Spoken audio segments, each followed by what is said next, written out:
got 2 tickets to paradise, by which I mean 2 tickets to the LBP, Large Blast Podcast. I'm your host, Stoney, and I'm joined, as always, by Welshie.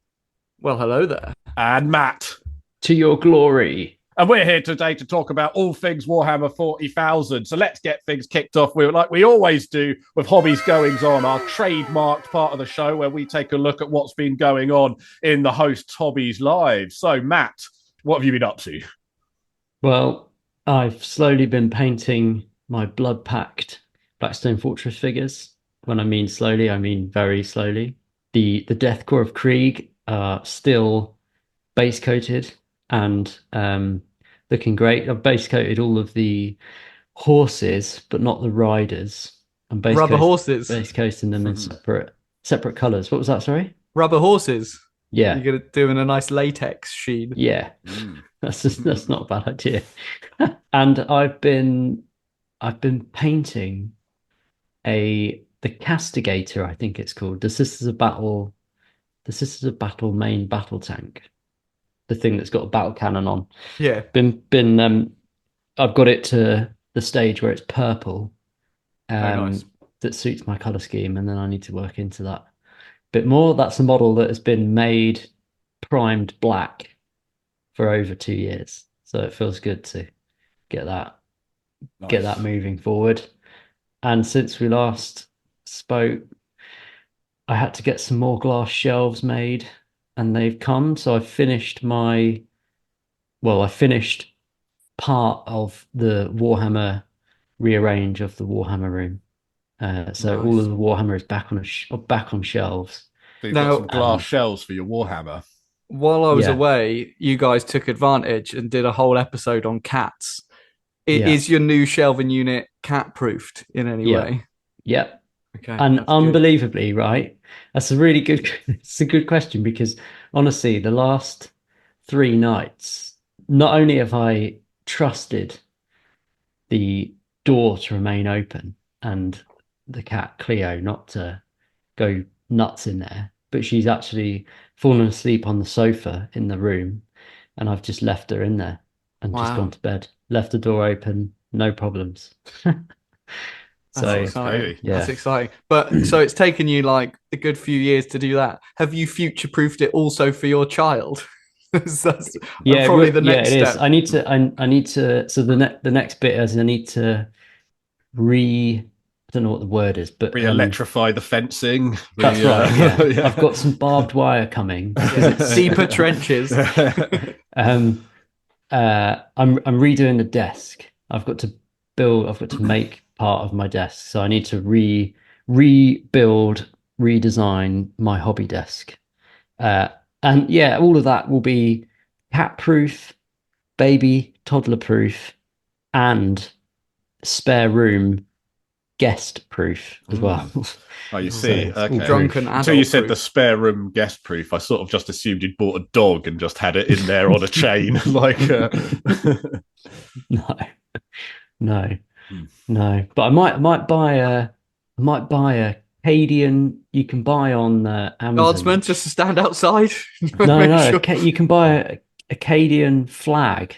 You know, like one of these plastic flags that people fly in their garden, like a nylon flag, Yeah. but it's got the Cadian banner on. And I kind of, it's always been like, oh, it's a kind of Cadian cool, but one. it's a You've got to bit fly. tat. You've got to fly But the now I Cadian kinda one at want it in the half corner. mast, surely. Burn it No, on the Cadia edges a still bit. stands. It does if you got the flag out. It's at your house now. Yeah. Well, I might actually jump in here then, uncharacteristically. I know, sorry, Welshie, but like I want to just piggyback on some of the things that you were talking about last week, Matt. Well, last time we recorded, you were talking about the Mordian Iron Guard and about Oh yeah. potentially there being some Games Workshop making some ranges and stuff for that. Because I was talking to someone the other day that was telling me about this range called War Games Atlantic. Have you ever seen these guys, War Games Atlantic? But Yeah. they make plastic kits. They're about half the price of GW stuff, and because of some of this recent like trench crusade type things and this kind of like military warfare stuff, fantasy warfare that's been going on, they've basically released a range that is basically the Death Core of Krieg. and it's essentially half the I have price. seen that. Yeah, and I've heard a lot of good things about it. But also, one of the things they do is one of the alternative heads they have in their Deathcore of Rieg or whatever they're calling them, is basically Mordian Iron Guard. And I thought, I've got to tell Matt about this because they've basically got a Mordian Iron Guard, like an entire range that you can just field. Yeah, I mean, well, that was the point I was making. Like, because you can buy.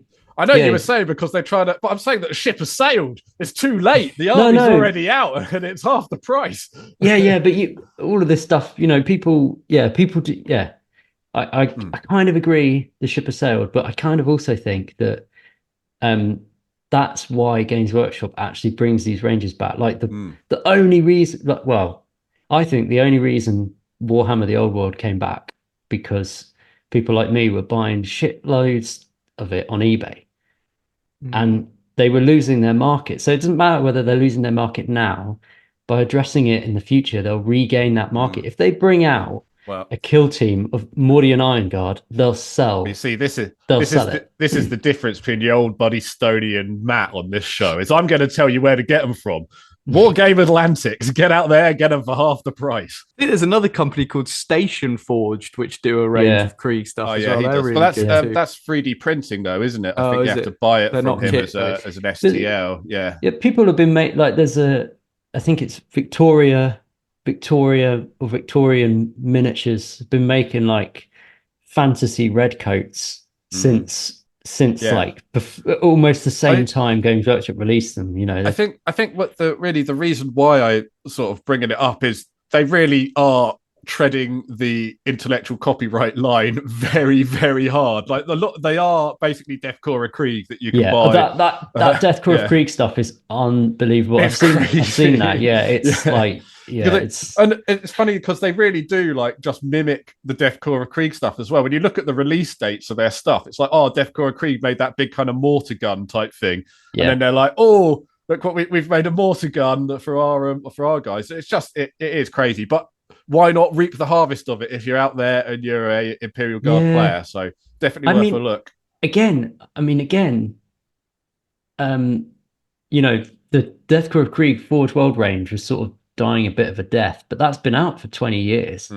So perhaps this company thought, we can make some big bucks here. They wanted to be the and Games Workshop were like, oh shit, they're starting to do that. No, fuck, bring the Death Cores back. Bring it back. I mean, you could well be right in the battle for the current leader of selling Games Workshop items. The Games Workshop are yet to take the power back from Wargame Atlantic. So check them out if you want to save your wallet.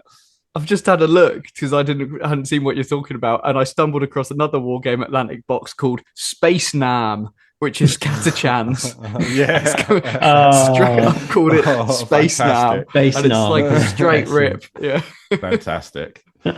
Well, anyway, Welshie, what have you been up to? Well, painting. Actually, talking of model design, Stoney, one of your Trench Crusade proxy models. Yes. So I painted up your Sorcerer, which was good fun, with a snaky friend doing the whole left and right hand path pose.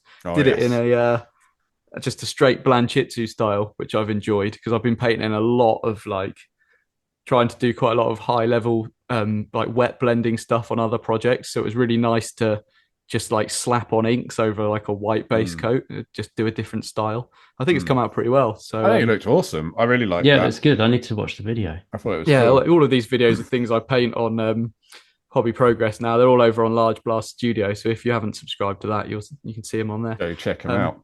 So that's fun. And coming up this week, I'll be doing the best duel in Horus Heresy. I'm doing Khan versus Sigismund. So cool. Might take me 2 weeks to do that one. We'll see.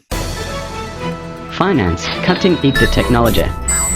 Accurate information is the Large Blast podcast news. Hear every episode. So, new drop pods. What's that? They look just the same as the old drop pods. What do you mean? We never really even needed new drop pod models in the first place. They're out. Shut up. They're out. Spend your money on them. They're here. What do you guys recken? New drop pods? It's the same, but different. It's the same model, right? No.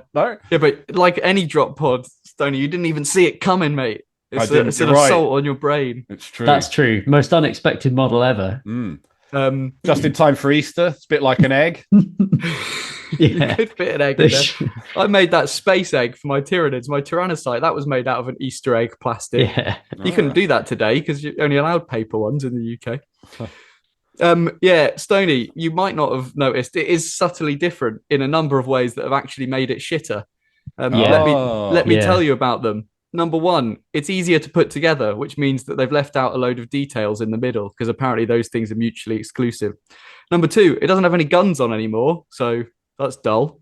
Number three, the doors are fixed open and attached to bits of terrain. Oh, do you know why that is? Tactical rock. You can't do the open and shut.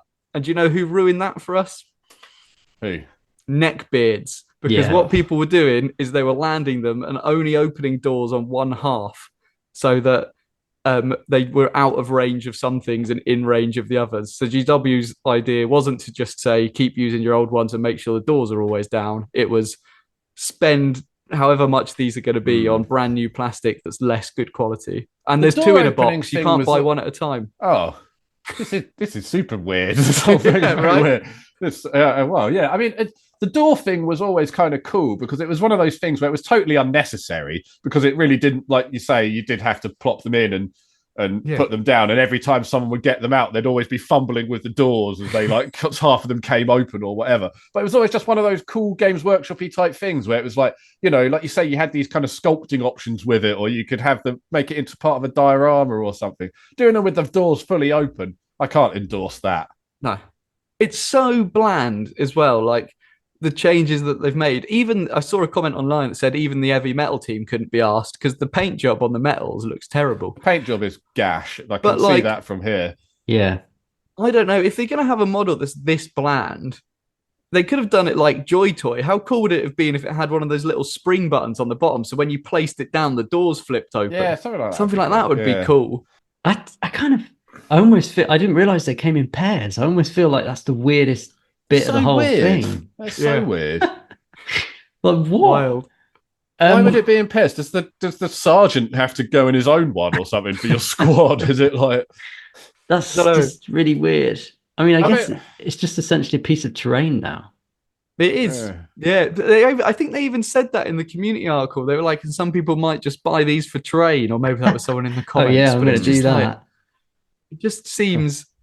But then the old ones were much better for that because this is like a perfectly seated, like a perfect landed, like, oh, don't mind me, I'm going to do a perfect landing drop pod. Whereas like a bit of terrain, you want one that's like a bit fucked up or something, that's got like, half a space marine coming out like, oh, it got all fucked up, I'm dead now. Yeah, or put it at a bit of an angle, like it's crashed into the ground. Like angle would have been cool because that you can't do with the old model. Yeah. But you can't do it with any drop pod now because the rules are so tightly to the actual edge of the model that like someone would be like, oh, you can't do that. It's got 2 inches longer on one side. So is it like it's because of it needs to have a base that takes up a certain basically yeah, okay. Measuring from point. I mean, they did say in the article you don't have to have the rubble stuck to the bottom. Like that's a separate piece. But I mean, it would have been nice if they were going to. I mean, this is maybe perhaps too creative for something like a drop pod. Maybe they really were just like, yeah, fuck it, just remake it, get it out, because that really does look like what they've done. But like, if you had a base that was the right shape, and then you had the drop pod, so you could position it on there, like in different ways or something, that would have been a more creative solution than just being like, right, fuck it, let's do this. But it is what it is, I guess. I also think that that's definitely a 3D printed image. If you look at the blue, it's in like dead straight lines. What's War Games Atlantic drop pods look like? Let's go fire that up, see if maybe they makes me weep for not being Chaos, because those World Eaters Dreadclaw drop pods, the spiky ones, are badass. They used to be like insane as well. The rules for them were like, they were so nasty. They were basically like a kind of like a Land Raider because they had like guns on top of them that were fucking anyway, they were way better than this. Got 2 of them because buying one would just like, you would come home feeling super disappointed if you'd spent all your pocket money on, I guess, just one drop pod and it came back looking this shit. At least this, how you go home and you're like, well, I guess 2 disappointing things equals 1 relatively okay thing. I don't know. 2 wrongs does make a right. I guess so. Yeah, that's Games Workshop's new philosophy. 2 wrongs makes a right. That's why you get 2 in the box. That paint job is gash, though, isn't it? You can really see the splodginess of it. Yeah, you can see the null oil. Yeah, you can literally. But I think it's thinking I could have done that. I think it's like warped plastic underneath or something because it doesn't look straight. But it's like, why wouldn't you just paint it that bit blue if it? I don't know. Yeah. Or just like, I mean, people. It's one of those things. It's like they know people are going to be looking for shit like that now. It's like you log on Instagram and you see painters that are way better than any of the heavy metal team. Just like if they're going to be like, hey, we're going to release a new model, and then you give it to the heavy metal team and they're like, let's just blast it with a bunch of fucking null oil. It's like, come on, man. Like, seriously, what are we doing here? Like, you've just got to put in I know that there was obviously 0 effort put into that model at any stage through the design process, but someone's got to polish the turd at some point, you know? Fuck's sake, boys. Pull your finger out. Rolling in my 6-4. Hello, Large Blast Podcast. This is an automated message on the behalf of the Games Workshop legal team. Just a friendly reminder that your podcast owes our client a monetary sum of £23.14 for slanderously calling the new drop pods a bunch of old shite. Our records indicate you have combined funds less than the owed amount, so on this occasion we will accept payment in the form of model sales. Why not try and flog some Necromunda miniatures on our behalf? We have been spicing up the lore since last you spoke of it. Failure to make payment by the end of the show will result in you being publicly beaten by Gev Thorpe with a half brick and a sock. Good luck. So you heard them. We're back to Necromunda. We're talking about some of the changes that have happened there. I think there's there's new guys. You guys, you know the new guys that are there? Matt? Yeah, I think there are some new guys. I think I've seen them. There's probably been some changes we probably need to learn about, I reckon. Welshie, do you know anything about this new stuff, this new Necromunda stuff? I mean, I don't think so, boys. Is it one of these episodes where we haven't come planned again? I reckon we should send Matt. I reckon. Let's do rock, paper, scissors, yeah? Yeah, let's do that. Rock, paper, scissors. 3, 2, 1, go. Yeah, sorry, Welshie, you've just dropped your trousers and got your bum out. I don't think bum counts for. It's not rock, paper, scissors, bum, but so the wrong game. You're playing the wrong game. You've lost. All right, send me out there, then, boys. Get on this shit and get out to Necromunda. Here's the keys. And so Welshie ignited the engine of the LBP patented space race car and floored it to Necromunda. Bum still out. But as he broke the atmosphere in the dead of night, he noticed not just the glimmering spire, churning with life of all kinds, but for the first time he became aware of the waste surrounding it. Pitch black, silent, completely still but for the rustle of dust as it is thrown about by the wind. Not fully understanding why, he found himself landing on the surface and shutting off the engine, just sitting there and enjoying the silence for a moment. Then suddenly there was a bang at the cockpit window. In the haze of night, it looked at first like one of those Tusken Raider sandmen from the Star Wars movies. Shocked, Welshie readied his mobile phone with his finger hovering over the number for the Disney Corporation legal to report such a heinous copyright infringement. But as he shone the torch at him, he saw it was actually legally distinct from the Tusken Raiders. After dispatching this intruder with the LBP car Space Bazooka, he sat down and made this report. Well, boys, I'm here, live in the deep wastes, beyond Necromunda's high walls, where only guarantees are dust, silence, and these odd nomad fellas. Feared by many, understood by none, the ash waste nomads have haunted the fringes of our world for generations. Some say they're exiles turned feral, others claim they're something else entirely. Soulless, inhuman, shaped by the wastes themselves. Accounts of their origins range from wild hearsay to dusty mechanicum logs and drunken bar tales. Truth, unclear, but what's certain is their presence. Cloaked riders on Hellamites, striking fast and fading like ghosts. Their camps are rough, sacred, and hostile, their gods forgotten. Yet they're traders too, carrying messages and contraband between hives, because out here, survival trumps fear. Stay safe, stay inside, and if you see dust on the horizon, pray it's just the wind. Boys, can you get him out of here? getting a bit loud. That's welcome back, Welshie. Thanks for your report. That was so Ash people. Apparently, you've got Ash. What are they like? The guys from Star Wars, in it, that drive around in that. I was big just going to car? say, I feel like I'm in episode 1. Is it episode 1? Just like the things from episode 1, don't they? The ones that go with the guns above their head, watching the pod racing. Yeah, yeah. So these are the dust waste. The nomads, the fleas. We love the fleas. We've talked about a lot of these models before, haven't we? So these are the kind of they're sort of feral, like they live in the cruel, inhospitable world of Necromunda, where no man should be able to live. Somehow they thrive. Yeah, the ash wastes. So it's the bit outside the hives. So most of what we think of when we think of Necromunda, right, the gangs of old, all happens in Hive Primus, which is the main hive city on Necromunda. Whereas these guys they're not in nice like hab blocks. They're literally in windswept. It reminds me a lot of Dune, right? Is it the Fremen in Dune that like recycle their own body sweat into water? Yes, they are. I mean, but they seem more kind of like savage in a way than like, I don't know, maybe the Fremen are too, but they're like they're grimdark. They're grimdark versions. But yeah, I mean, I think it's definitely like a Welsh-on thing. Like they used to have them in 2000 AD. Like there was all these random, the kind of hillbillies that like lived outside of the mega cities in this, again in these like irradiated wastelands where they're just sort of like they're not really supposed to.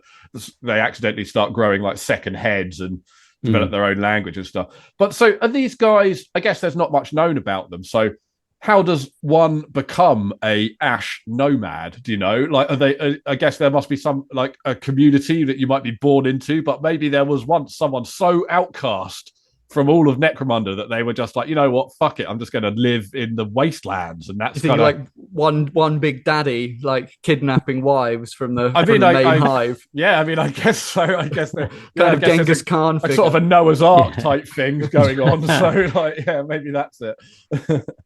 Yeah, well, you're right that we don't know very much about them, and we've seen a lot of the models for them being released fairly recently. I think it feels like forever ago we talked about the Helamites, the big flea things that they're riding. I think they were released with some weird kind of forever walkers. ago. I think that must be like 3 years ago. It was when they did this whole Ash Wasteland redo, wasn't it? Because they had the really boring Orlocks on like motorbikes as well, didn't they? The game box. Yeah. But since then they've released a few more things. They've released these more insectoid type creatures, and then some of the bosses. They've all got kind of weird semi-Middle Eastern sounding names like Shadara, and it all sounds a bit Tau actually, which, is an interesting theory, because what they haven't said is what these guys are. They're all completely masked. No one's seen a face for any of these creatures.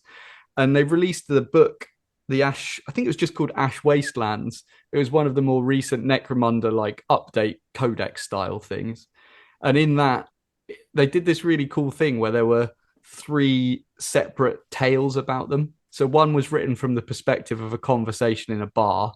One was like an AdMech kind of journal about various things on the planet. And then one was written from like a kind of highfalutin trader guy. So you got to see all of these different like aspects of them, but it didn't really become any clearer. Like everyone's got their own myth. So some people think they might even be Xenos. Some people think they are like insect people. And then some people just think they just like people that never got inside. So they've just mutated and don't even understand basic humanity.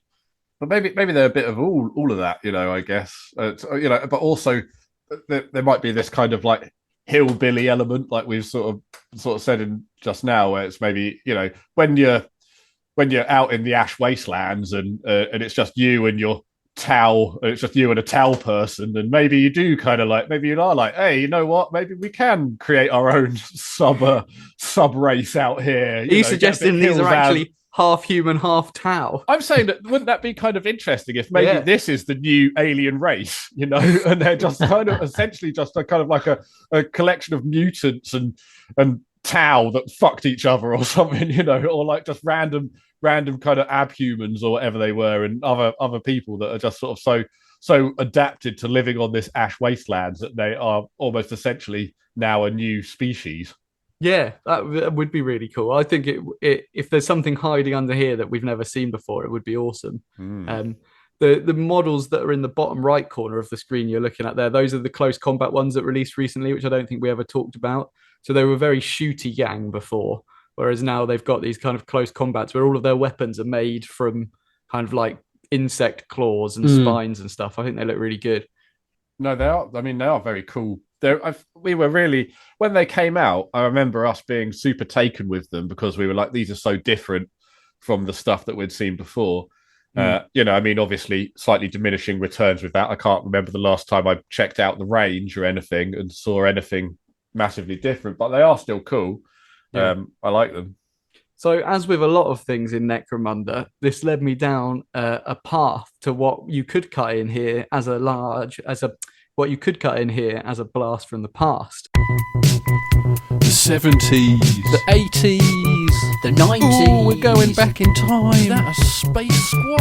It's time we take you back with a blast from the past. Because there is some history. There used to be a band called the Nomads. Now, the Nomads were a real classic John Blanche edition that look absolutely nothing like what we have. So I'm showing, if you look up John Blanche Necromunda Nomad sketches online, you'll see what we're looking at. But they're essentially kind of like poncho-wearing conquistadors. Is that how you describe them? I mean, they're very Inspector Obi-Wan Clouseau. There's a lot of like yin-yangs, poncho. I think this really is just like, imagine like if you just flew around the world buying every piece of tourist tat from every like you bought a fez, you've got like a poncho, you're wearing clogs, you know, like every random bit of clothing from around the world, you stuck that on. That is more or less what we've got here. We see there's some sort of Kazakh type guys, Mexican kind of gunslingery type guys. One of them's a bit kind of like a Native American. It's full on Blanche. It's Blanche Shih Tzu is what we got right here. The guy in the like shoes. Full artwork that I managed to find, the black and white one, has like 4-inch platforms on. I like with his like harem pants and a witch's hat. I like this guy, the full on picture he's done. He's got a hook hand, the platform boots, and the weird little gimp man he's got with him. He's got like a kind of one slug foot or something weird. Yeah, he has. I've noticed that. He's just got a slug for a foot. But yeah, I mean, it's obviously been something that's been in at least John Blanche's sketchbook for a long time, and they've somehow unearthed, because they're like, right, we've got no new ideas. Let's get to the B section of like John Blanche's sketchbook. Well, everything that we're looking at the screen at the moment is in black and white, but wait till you see the suggested color schemes for these boys. Classic. Oh yes. So they are in like the full yellow, red, green bases, green flock color scheme, the ones we're looking at. And that's because apparently the ash wastes, as they were described originally in Necromunda, were really colorful because it was all different kinds of like mineral deposits and like weird bomb fallout and stuff. Just weird toxic spills and stuff. Yeah. So these are the original models as well. I think that the leader one there is a Jez Goodwin sculpt. So this is from Necromunda? Yeah, apparently so. I was shocked as well. Yeah. But I found enough people with these same models painted in different ways to make me think that it must have been a really short range. But I'm sure someone can correct me if I'm interesting. Wrong. For the original range, they are quite detailed. They really are, yeah. It's so funny that the sergeant guy's actually got the platforms. Yeah. Oh, so he does. He's got the platform healed. Yeah. And he's a sign of leadership. And you know that he's the sergeant because he stood completely side on with his arms out like this in the classic, pointing. Sort of chicken arm style in the classic sergeant, old school sergeant way. Yeah, they're very 2D, aren't they? All of them. They're very flat as shit. Yeah. Yeah. But cool models and a nice thing that there was something behind what we've currently got, even if it is completely different in all but name. Well, that is an interesting glow up. I mean, these guys almost just look like what you'd consider the normal citizens of Necromunda to look like a little bit. There's one guy with like a gilet on. He's got like a wizard's hat and a gilet. Where's he off to? He's coming back from a rave or something. Yeah, really cool. So glad we found those. Well, that must be it for Necromunda, right, boys? You can't want to know anything more. I don't know, Matt. What do you think? I've heard. What about that thing? The thing you keep banging on about. Oh, what that lady? All the posters I've got up in my room of that lady. Yeah, that's Lady Credo. She's great. Yeah, your pin-up. Yeah. Well, shall we do rock, paper, scissors? See who goes then. Okay, see who goes let's down. do it. We've got to find out more, have we? Okay. Yeah, we need to find out more. Ready? Who's 1, going? 2, 3, go. Well, you've got your knob out again. That does not beat bum. Go to Necromunda. Jesus, not again. All right, boys. Call you soon.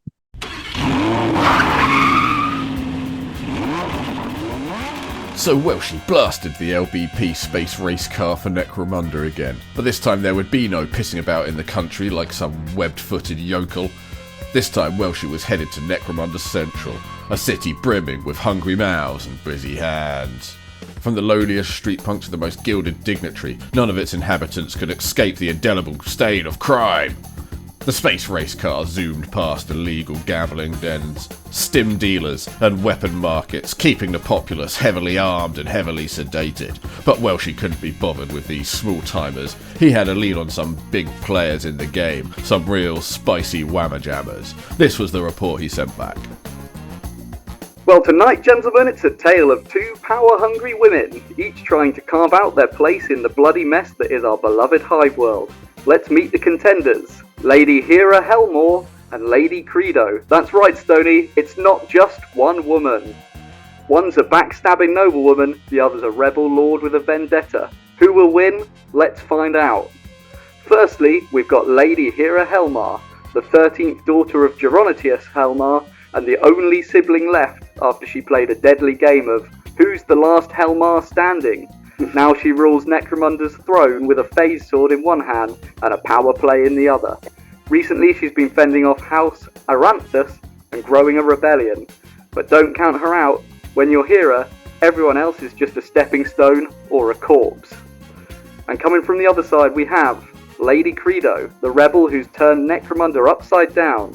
Starting with little more than a lost house and a broken husband, she's now leading a rebellion that's rattling House Helmar's grip on power. Credo's made alliances, captured cities, and even freed the terrifying Ozostium Aranthus to help her cause. With her sharp skills, bionic enhancements, and servo skulls, this rebel's no stranger to making enemies. So what happens when these two women clash? Will Hera's calculated cruelty overcome Credo's rebellion, or will the underdog prove unstoppable? Stay tuned on the episode tonight. Oh shit, she's behind me! Get me back, boys! Oh, it took your time that time, Welshie. Jesus. Oh, a big report there, but I'm getting into this report in Malarkey. Not too bad. Yeah, I could do this, I think, yeah. Oh, that's quite good. You got some bullet holes in the car, for fuck's sake. Anyway, so Credo and Helmore. So that's right, Stoney. Yeah, I'll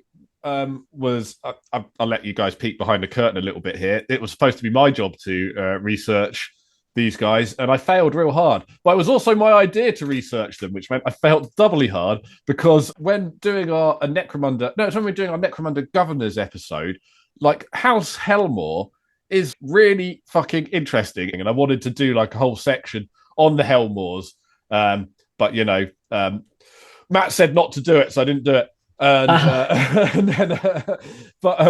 But the Helmores in general are super interesting. And Lady Helmore is the current leader. She's got two models. They're both really cool. They're both from the Forge World range. One of which I think we've gushed about in the past is the one with the servo skulls kind of carrying her cape and the big fur collar and stuff. And now she's in her war phase where she's got like a Spira suit. Yeah. And it's pretty cool. And the Lady Credo model is fucking classic as well. So good. Oh my god. I kind of knew what these models looked like in my head. But not, you know, when something's sort of a bit blurry and then you see a model again and you're like, oh my god. The the Servo Skull Lady Helmore model is just Perfect, amazing. isn't it? So It is good. just so So good. good, It's yeah. so grim. It's so grimdark. But that Lady Credo model is so fucking sexy. Oh yeah, It's I knew like- you were gonna say it's that. I like- was glad you did because it's I'm like sat here Lady- thinking it's so it's- sexy, but I'm not gonna say it. It's so sexy. It's Lady Gaga in space. It's like Lady 40K. I know I've said that about the Sister Battle model, but like I was just when you were doing the report there, I quickly Googled her because I couldn't Oh, remember gone what out. the model looked like. And the lips on that Forge World model are insane. If you look closely on photographs, she's got like a stiff upper lip. Yeah. It looks Have you been kissing your amazing. Lady Credo model, Matt? Yeah. Those lips, man. New meaning of joy toy. Yeah, it's the high heel shoes in that's a classic John Blance image, isn't it? It is. The Oh, yeah. sister with Yeah. the leg up that's ripped Yeah. straight from that, but showing a lot of thigh there. That's a very Yeah. high cut skirt. She knows what Yeah. she's doing. She knows she looks sexy on the battlefield, looking good, slaying Got beauty bastards. spot. I know that's the paint scheme, but little beauty spot. Yeah, Yeah. fantastic. Yeah, the big Wonderful. beehive hair. So Yeah. although they both look amazing in the models and potentially in the flesh, it sounds like, Matt, their backstory is really interesting, Stoney. You're right. So there's a lot on this. So I'll do my best to summarize. We can chat through like what we think is cool about it. But it is essentially like 7 Necromunda update books is essentially the basis of the fight over who runs Necromunda as a planet, but also as Hive Primus. Like who is in So charge. are these basically the Imperial Governor? Basically, yeah. Yeah. So her Lady Helmore. Lady Hera Halmar's dad was the big fat balding guy that you'll remember when we were kids reading about Necromunda, Gerontius Helmar. He's sometimes pictured with like a weird little baby. He's got like Yeah. this weird like baby helper. It's probably the Those most baby famous things picture.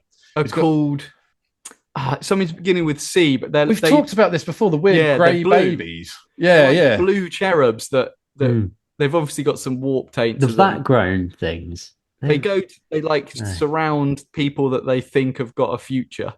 So if you wake That's up one right. morning and there's like a blue cherub sat on your chest, it's probably going to be a good life, you know.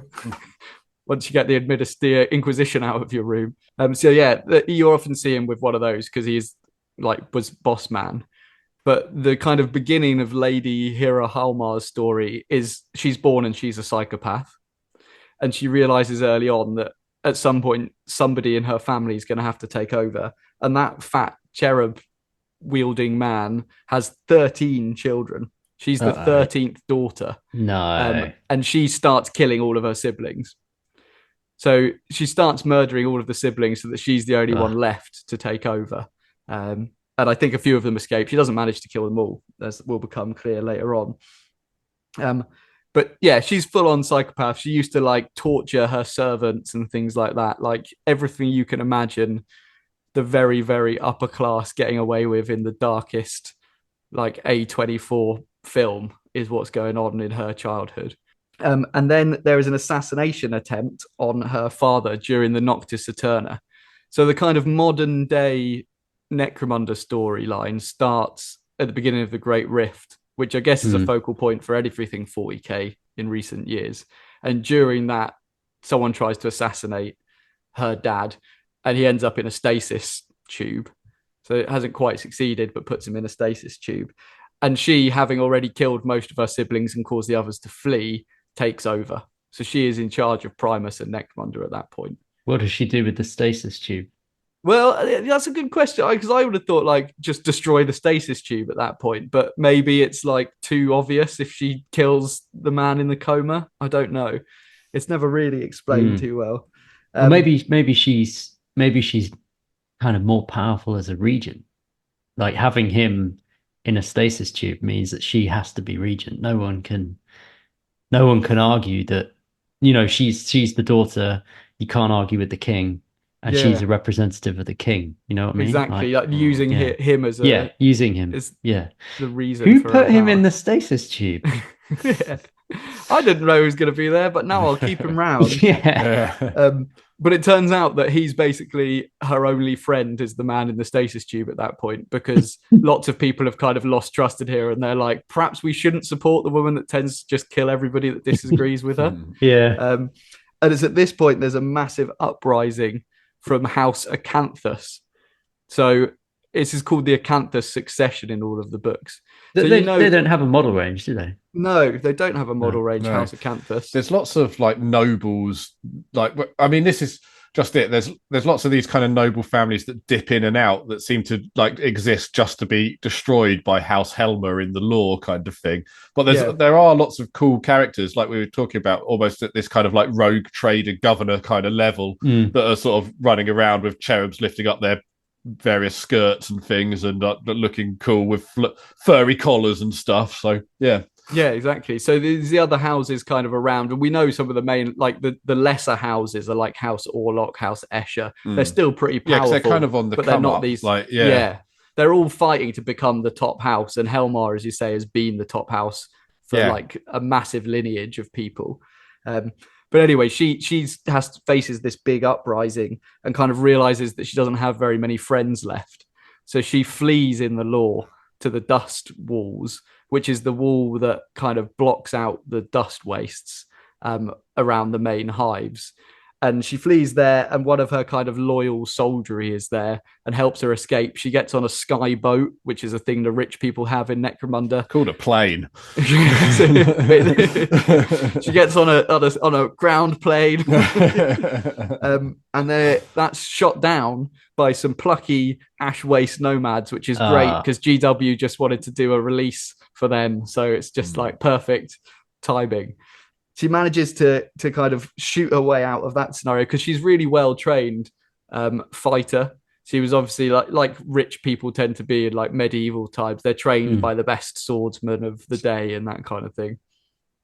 She's got this sweet phase blade. And as she's escaping that, she falls into the arms, although I don't think sexually because he's quite short, but maybe she's into the short king, of a guy called Orin Grimjarl.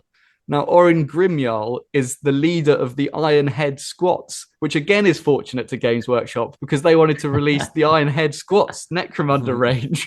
And he leads her into a place called Jardlan and the Deep Rifts, which is a kind of secret squat mining establishment on Necromunda, because it turns out that after the Horus Heresy, Necromunda was basically leveled, and the people that offered to rebuild it were the squats. No. So there's this history of squats on Necromunda. Squatting on Necromunda. Yeah. And they're coming back in a big way recently in the model ranges to kind of unlock one of their ancestor core AI things. And I think they're the best like squat/Votan models in the range, those Ironhead ones.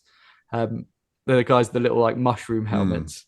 Don't they look a bit like fantasy dwarfs, don't they? They do. They look like the Sigmar dwarves, I think. Yeah. A little bit. But they're very mining orientated, like a lot of side quests in 40k.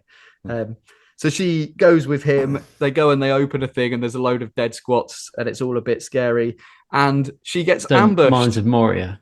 Very Mines of Moria, yeah. But it's not her cousin Balin that's there or not there. It's one of her siblings who isn't dead, who ambushes her to try and take power.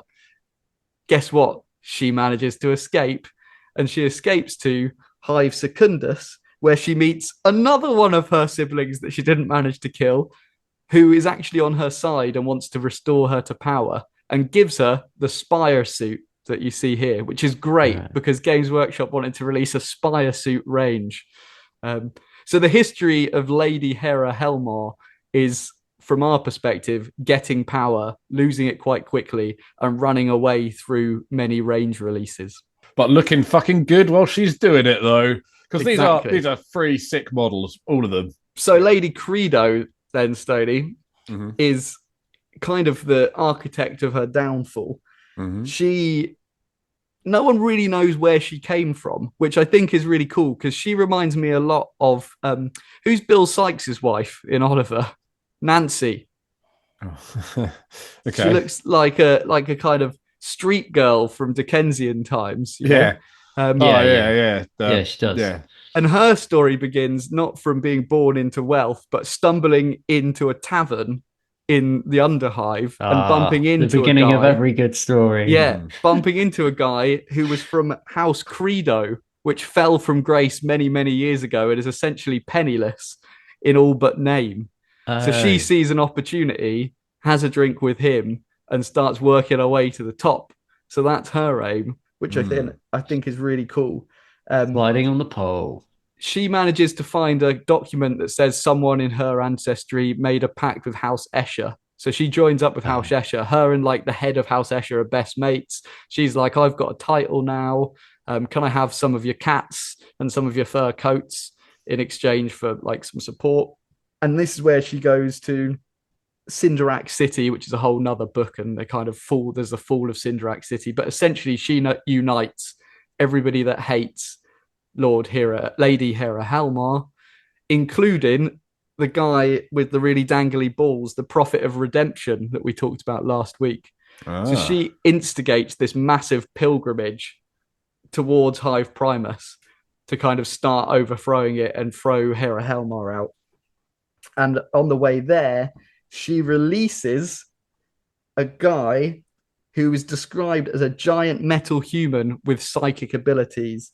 And he is part of the House Acanthus. He is the Ozostium Aranthus. So as part of the uprising she facilitates, she frees a psychic guy from the box who is the part of one of the ancient major houses, Aranthus. And it's this rebellion that causes Lady Hera Helmar to be overthrown.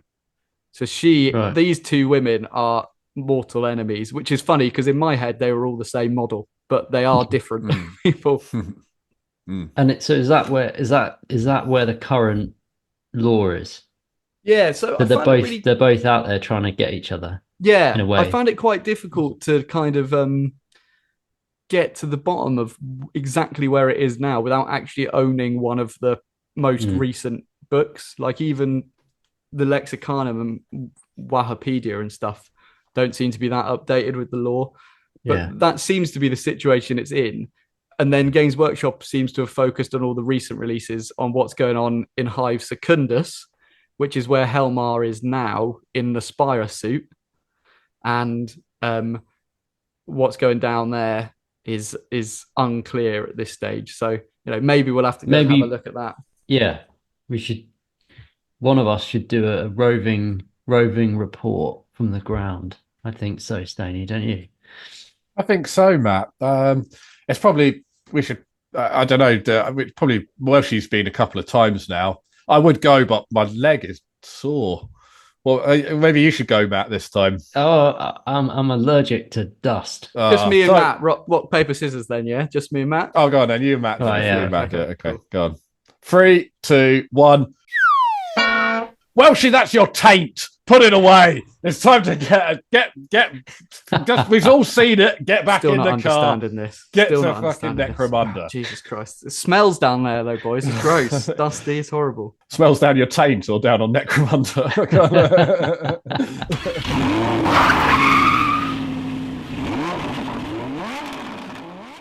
So having been to Necromunda Prime and the surrounding wastelands, Welshy decided to go check in on Necromunda's second city, Hive City Secundus. So he aimed the LBP space race car in its direction and hit the gas. But almost as soon as he arrived, he felt a weird atmosphere in this place. It gave him the same feeling he got going into a high street WH Smith's, a desperate place, trying to hide its encroaching rot with deals on things that no person could ever want. 2 for 1 on games of Birmingham-themed Monopoly. And of course, a dairy milk bar the size of an ironing board with the purchase of every Nigel Mansell's autobiography. Unaware of when this metaphor had become a genuine rant against High Street at WH Smith's, he parked up and concentrated on the task at hand by recording this report.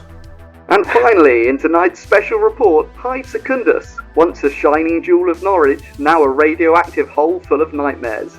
Once the crown of Necromundan civilization, Secundus falls from glory, when a curious Magos biologist decided to play Guess What Happens If I Poke a Gene Stealer in the planet's biggest library. The result?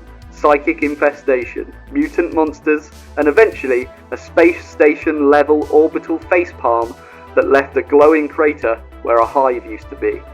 Declared safe by the Inquisition because what could possibly go wrong, Secundus now hosts mutant gene stealer knockoffs called the Mel Strain, crane cities full of desperate fortune hunters, and rich kids in power armor shooting bugs for fun. If you're heading there, bring a rad suit, a phase sword, and zero expectations of making it home. More at 10.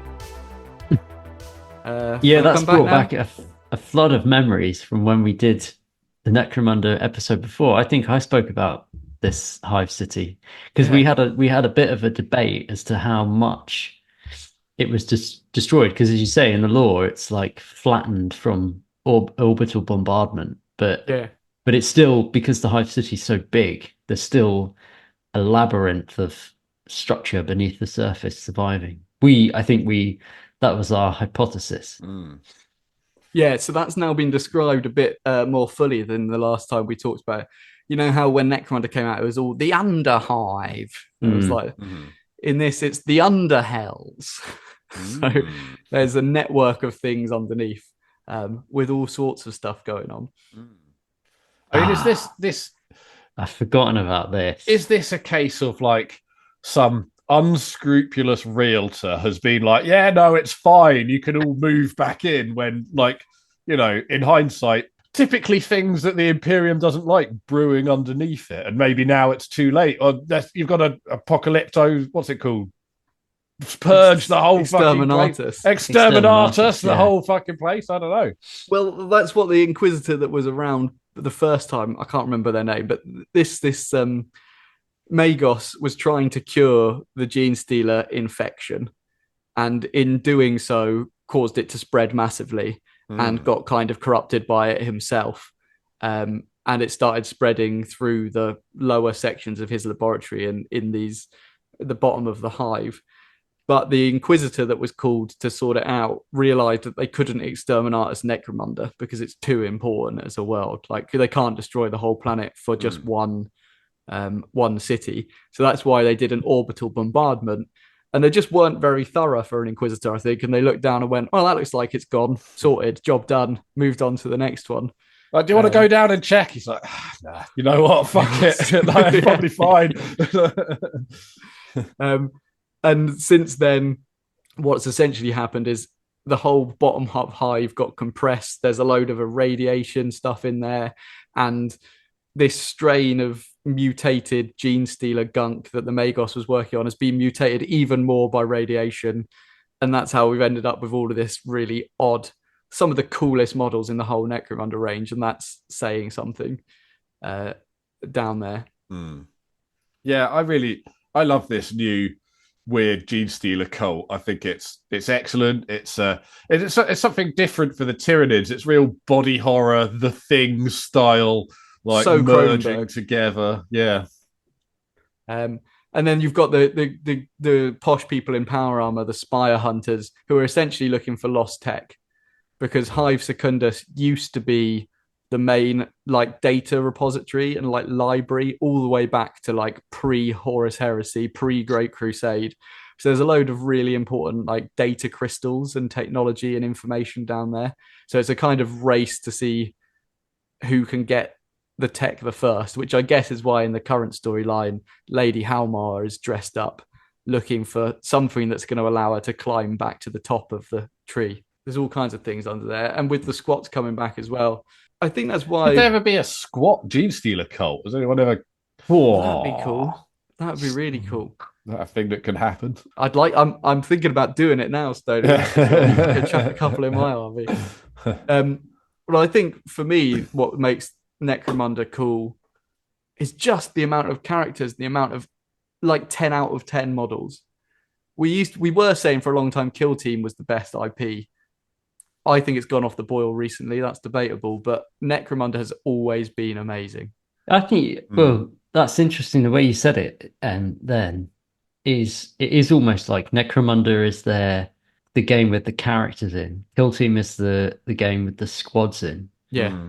And 40k is where you play your army. But you have they're amazing character figures. Because the last time we talked about Necromunda, we struggled our way through like the difference between guilds and houses and the actual structure of the hive itself. So we didn't really get into many of the characters, but just on this one slide, we've got a fallen space marine, some geishas, a heretic, squats the way they should look, and this guy that's called a splinter whisperer or something like that, who like controls people with like mind control helmets.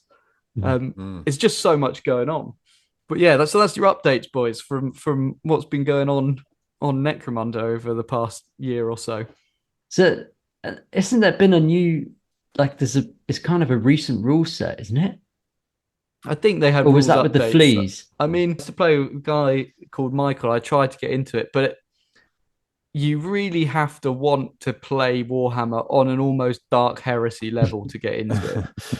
I think it's the kind of game where if you are someone that has the time to go every week with the same group of 4 mates and play for like 3 months in a row, it's amazing. Yeah. I think if I had that in my schedule, I'd rather do this than play 40k every week for 4 months because of the leveling up and the story and going away and changing out some guns and that kind of thing. It's great. When I look at these models now I'm kind of don't really paint massive 40k armies. I wish I owned all of these because these are the kind of models you can paint one a week and never get bored. Yeah. So maybe I'll buy a few. Congratulations, Large Blast Podcast, you have made a sale. We here at Games Workshop will accept money from anyone. Even Welshie, who notoriously makes his Warhammer cash by selling stolen lab equipment to meth fiends. You guys are off the hook for another episode, but just remember not to say the new drop pods are shitty, or trash, or a big sack of cum, or a dog shit downgrade or anything like that, okay? You love the new drop pods. You will buy a box. And never forget 3D printing is an urban legend made up by pig fuckers. Welcome back, everybody, to the last part of the show, the Lords of Lore quiz, where Welshie pits me and Matt against each other to find out who is the Lord of Lore, right? Like always, Matt? Yeah, like always, yeah. That's right.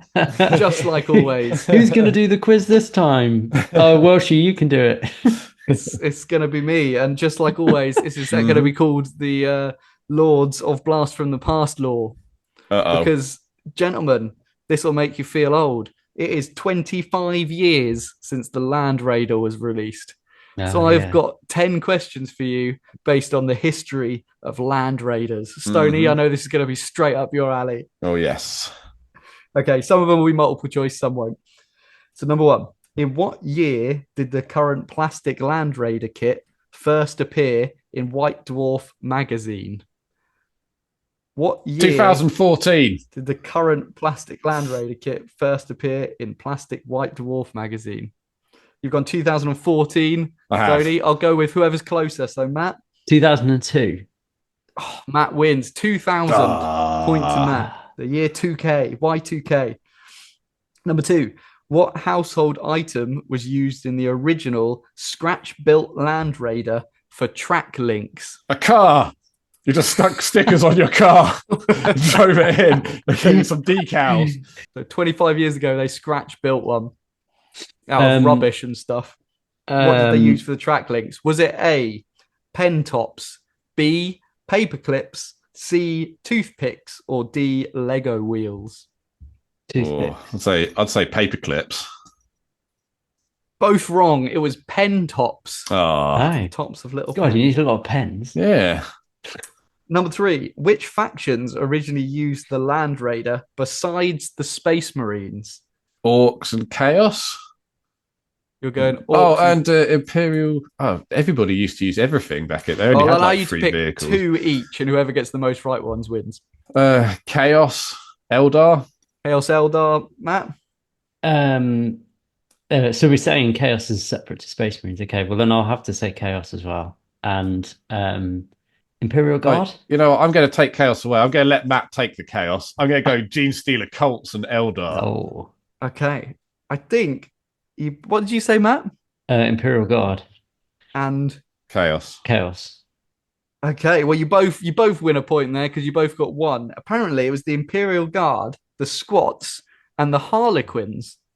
Oh, that's Eldar. Yeah, so you get the Eldar point, Matt gets the Guard point. Yeah. Number 4. What was notable about the sprue color of the original Land Raider kit? It's like tan color. I straight was to say it. It's green, but Stony, point for you, mate. It was cream colored. Because I guess it was in the Epic box. Sun damaged. They made it with sun damage. 5. Who is the legendary tech priest associated with rediscovering the Land Raider? First finger. Arkan Land. Point to Matthew. Arkan Land, named after him, not because it goes over land. Classic 80s. Which edition of Warhammer 40k saw the release of the Mark III Land Raider? I'll give you a clue. It's our favourite one. No. 3rd edition. 3rd edition it is. Matt with the point. I think he's beating you by 1, Stoney. Question 7. I hope there's not going to be a question for a gazillion points at the end. I can't see there being one. How many pages of White Dwarf coverage did the Mark III Land Raider receive upon release? Sorry, can you? How many pages did they dedicate to the Mark III Land Raider in White Dwarf when it was released? I'm going to go 2. I was going to say that, so I'll say 4. It's 20 plus. Oh, God. Oh, my God. Number 8. What weapon swap defines the Land Raider Crusader variant? It's got all the heavy bolters, 12 heavy bolters. Actually, more than that, 16? I think they're storm bolters. They're not. They're not storm bolters or heavy bolters. They're normal bolters. Are they? Yeah, I'm going to Google it. You get the point, Matt. You get bolters instead of las you cannons. are right. Like when you said that, because I see it in They're my head, normal it's just bolters. like shitloads of bolters stuck together, basically, isn't it? Yeah. Am I mad? I think that is right. Yeah, I'm looking at a picture. Yeah, they're just normal bolters. They're just racks and racks of normal bolters. I've owned a Land Raider in the past, and I remember I remember looking at that option and being like, "What the fuck is this? It's just loads of bolters on it." Well, that's what I've got. I've got a Land Raider Crusader. I thought they were storm bolters, but who knows? Whatever. Matt, you get the point. That was the specific but one that you could use in the Templars. Aren't all the variations of bolters just more bolters strapped onto the bolter, though? Like, isn't that like a storm bolter? No, because some are small and bigger. Oh, okay, I thought it was 3 storm bolters because it's a bolter is just 2 bolt pistols strapped together. That's just how it goes. It just works its way up. That's very orc thinking.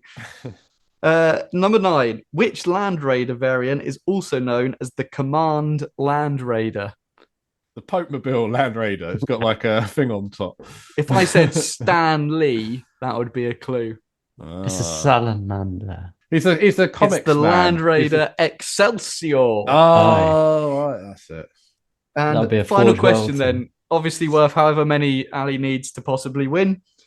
1. What is the name of the original Land Raider chassis used in the Horus Heresy setting? I will give you the options for this. Was it the Land Raider Phobos, the Land Raider Proteus, the Land Raider Maximus, or the Land Raider Vulcan? Well, I think I know. I have a guess. Do you have a guess? I'll go Maximus. I was going to go for the first one. Phobos. Oh, I won't come. Want to change your mind, Stoney? No, I'm going to go. No, I mean, is that? Yes, I am. I'm going to go for not Max. It's definitely. I don't think it's the first one. Okay. Matt has so foolishly chosen. Yeah. What's the second one? Proteus or Vulcan are your other options. I'm going to go Vulcan. It's the Proteus. Matt takes it. I tried my best. The Proteus. I thought did Matt say Phobos? I thought Matt said Phobos. Matt said Phobos. Yeah, but, okay. He was already ahead. And then at the end, I started to say, I think it might be the Proteus. Whatever. This is why I don't play this bullshit. This is why. Right. Well, there we are. 25 years ago, I was 10 years old. So is that 25 years since the brick model? Yeah, I guess so. Because I saw, the horrible model. The one with the tracks that go all the way around the outside. Yeah. The one that Forge World actually did a really good job of turning into like a modern day model. Yeah. With the Forge World version of that model looks amazing. Forge World should do a new Treebeard. There is a new Ent out. I didn't put it in this episode, and you're going to cut it from the end of this. But if you're interested, there's a new Ent model, and in our list of tree models, it's actually really cool. It's the one throwing the rock in the film. I think it's a beach.